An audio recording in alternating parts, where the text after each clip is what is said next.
There are many different status effects in Marathon that can be applied to your runner, but for some reason, there is nowhere in the game to learn about what these effects do.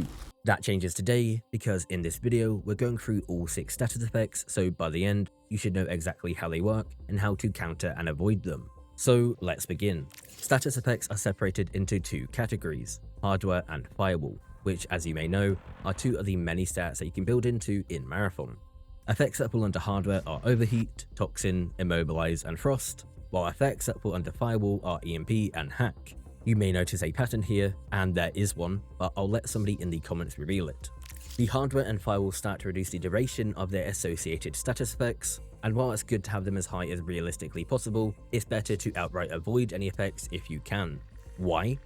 Well, apart from the obvious reason, you actually get another status effect depending on whether it was classed as hardware or firewall. If it was hardware, then you get the reduced healing effect, which includes your shield. If it was firewall, then you get the ability regen paused effect, which prevents your abilities from recharging. You can still use any abilities already charged, but once you use them, they will not recharge until the effect goes away. Now, to get rid of the effects, you can either wait the timer out, or you can use a mechanics kit to get rid of the hardware effects and the after effect, or an OS debug for the firewall effects. So with all that information out of the way, let's go through the actual status effects. Overheat is a status effect you'll likely encounter the most during your time on Tau Ceti. Overheat is applied when you allow your heat to hit the max, or through runner abilities like Recon's Tracker Drone. While active, you will not be able to sprint or slide, and any runner abilities or traits tied to the heat system will not work either. Your heat will gradually begin to go down starting a few seconds after the initial overheat, but until it reaches 0, you will not be able to run or sprint at all. You're basically stuck on go slow for a solid amount of time, so make sure not to overheat during engagements.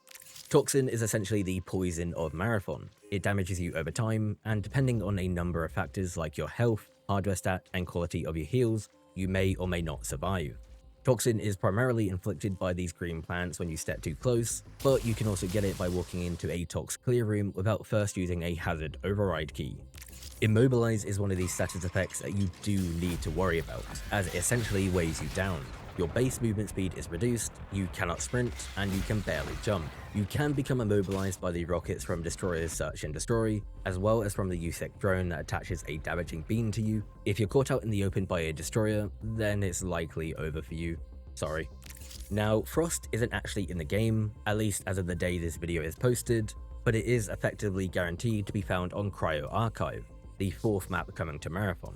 It looks like this moving pillar probably applies it in a burst, so just keep an eye out for that when the map actually releases. Other than that, we don't really know anything else, but I envision Frost being a mix of Toxin and Overheat, but again, we won't know for sure until the map is here. Hack is more annoying than it is detrimental, and thankfully there aren't too many sources. The only runner that can apply Hack is Thief with her X-ray visor, which requires her to keep her reticle on you for an amount of time and be close enough. In most cases, she's only going to be able to apply this when in a 1v1 with both of you facing each other directly, so you really don't need to worry too much about the Hack status effect, as you're not going to encounter it too much. Finally, we have EMP, and this will lock down your abilities, preventing you from using them. EMP basically turns this game from Marathon to Tarkov, and that's not something we want. EMP grenades obviously apply this, but so can Triage when using his battery overcharge ability and a Volt weapon. While that's active, breaking a shield with the Volt weapon applies EMP to the target. I believe Grenadiers can throw EMP grenades as well, and certain rooms with UESC crates will also have cyan beams which can hack or EMP you. So that's all the effects currently in the game. It would be nice if there was something in-game that explained them all, sort of like how they explain every single stat that you can build into. It's something that players really need to know about. If there's any specific videos you'd like to see, or if you have any questions about something, feel free to comment down below and I'll take a look. Thank you for watching, have a great day.